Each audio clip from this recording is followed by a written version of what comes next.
Flor y Canto presenta.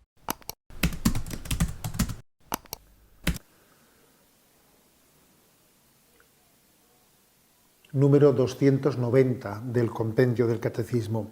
¿Cuándo se debe recibir la comunión, la Sagrada Comunión? La Iglesia recomienda a los fieles que participan de la Santa Misa recibir también, con las debidas disposiciones, la Sagrada Comunión, estableciendo la obligación de hacerlo al menos en Pascua. Bueno, quizás os pueda sorprender un poco esta pregunta, pero tiene detrás de ella pues, un recorrido histórico muy grande. Entre los 5 mandamientos de la Madre Iglesia, pues entre ellos el primero es oír misa todos los domingos y fiestas de guardar. Pero dice, fijaros, oír misa. El tercer mandamiento es comulgar al menos una vez al año por Pascua. ¿Cómo es posible, no, que diga ir a misa todos los domingos y sin embargo otro mandamiento sea comulgar al menos una vez al año por Pascua? ¿Cómo se explica eso, no? Y el resto de los domingos, bueno, tiene esto una historia que merece la pena relatar, porque Jesús nos dijo que necesitamos comer y beber su sangre para tener vida eterna, pero Jesús no habló de la frecuencia con que conviene hacerlo, eso no lo dejó escrito. Es verdad que si uno toma la imagen del maná, el maná era una figura de la Eucaristía, el maná los israelitas lo comían diariamente para poder seguir su camino, ¿no?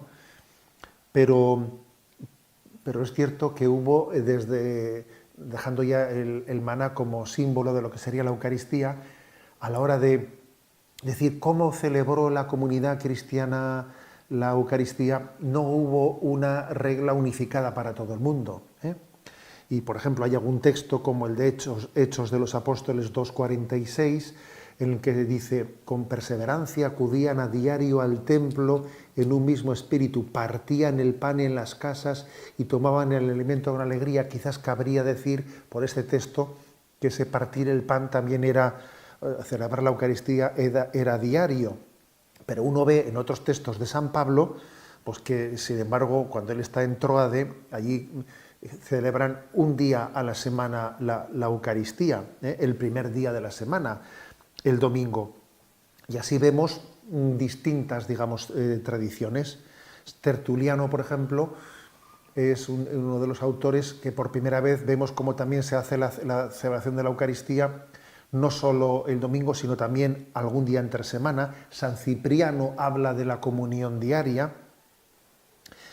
pero digamos que no en todos los lugares se celebraba la Eucaristía diariamente, y además no siempre se comulgaba en las Eucaristías todos los participantes. Hay que decir que la Iglesia primitiva, en la época que llamamos patrística, la mayoría de los fieles sí comulgaban cuando iban a misa. Obviamente entendiendo que estuviesen bien dispuestos, ¿no? Habiéndose reconciliado. Incluso digamos que en aquellos tiempos incluso se extiende, también se lleva la comunión a los enfermos, y los eremitas, que no son sacerdotes, también reservan, se les lleva la comunión para que los eremitas puedan ellos pues tener un lugar de reserva y comulgar diariamente pues en sus ermitas. Pero hay que decir que el criterio es diverso. San Ambrosio, por ejemplo, dice que no se atreve a dar un criterio de si conviene que la comunión sea más frecuente o menos frecuente, y San Agustín dice que hay muchos argumentos a favor de la mayor frecuencia o menor frecuencia. Y llega la Edad Media, y en la Edad Media, que paradójicamente es una edad en la que la cristiandad tiene una profunda fe, pero sin embargo se extendió el que se participase en la Eucaristía comulgando en muy pocas ocasiones. Tal es así que en la Edad Media el Cuarto Concilio de Letrán obligó a los fieles, bajo pena de excomunión, comulgar por lo menos una vez al año, porque veía que se estaba extendiendo entre los fieles pues un cierto temor reverencial, ¿no?, a sentirse indigno para recibir el cuerpo de Cristo, hasta el punto de que la comunión era muy extraña, y se pidió por lo menos que por Pascua se comulgase. Y entonces pues, os voy a dar algunos datos que os van a sorprender, que es que en la Edad Media las clarisas solían comulgar 6 veces al año. Los dominicos 4 veces al año. Las órdenes religiosas tenían, digamos, sus normas, pero claro, no puede decir, y una clarisa, una monja de clausura, comulgaba 6 veces al año. Sí, el resto de los días asistía a la Eucaristía, participaba, pero sin comulgar, por el hecho de que se subrayaba mucho nuestra indignidad y la importancia de estar bien preparado para recibir la Eucaristía. Pero, gracias a Dios, el Espíritu suscitó en muchos santos como Santa Catarina de Siena, San Vicente Ferrer, el propio Concilio de Trento, la importancia de que los fieles deberían de comulgar con mayor frecuencia, incluso comulgar siempre que asistiesen a misa, si es que estaban bien dispuestos para poder hacerlo. Pues los discípulos de San Ignacio de Loyola, de San Felipe de Neri, empezaron a promulgar, a proponer la confesión frecuente, pero siempre existió, digamos, ¿no?, pues una tensión entre quienes proponían comulgar con mayor frecuencia y quienes subrayaban que un misterio santo, el misterio tan santo, el hombre no le debía de recibir con tanta facilidad, porque eso lo tendía a banalizar, ¿no? La herejía jansenista, que era muy rigorista, introdujo un temor reverencial, de manera que también alejó a muchas personas de la Eucaristía.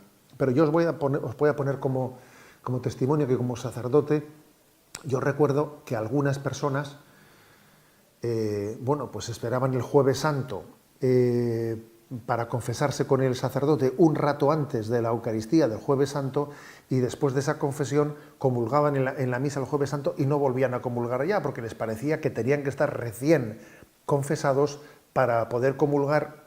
Obviamente existía una deformación que, gracias a Dios, fue especialmente en el inicio del siglo XX, San Pío X, ¿no?, y también otros papas, pero San Pío X de una manera, con una aprobación oficial, quien hizo pues una gran reforma para aconsejarnos la comunión frecuente, incluso la comunión diaria. También San Pío X acercó la comunión a los niños, permitió que los niños que tuviesen discernimiento pudiesen comulgar, adelantando mucho la edad de la comunión. La Iglesia, por lo tanto, aun consciente de que tener tan cerca el misterio de Jesucristo puede tener el riesgo de la rutina o de banalizarlo, sin embargo, ha ido caminando hacia una conciencia de aconsejarle a los fieles que, con las debidas disposiciones, obviamente, teniendo el alma bien preparada, reciba el cuerpo de Cristo siempre que participa en la Santa Misa, y también le aconseje al mismo tiempo a una participación frecuente en la Santa Misa, incluso diaria, a aquellos que pueden y se sientan llamados a ello.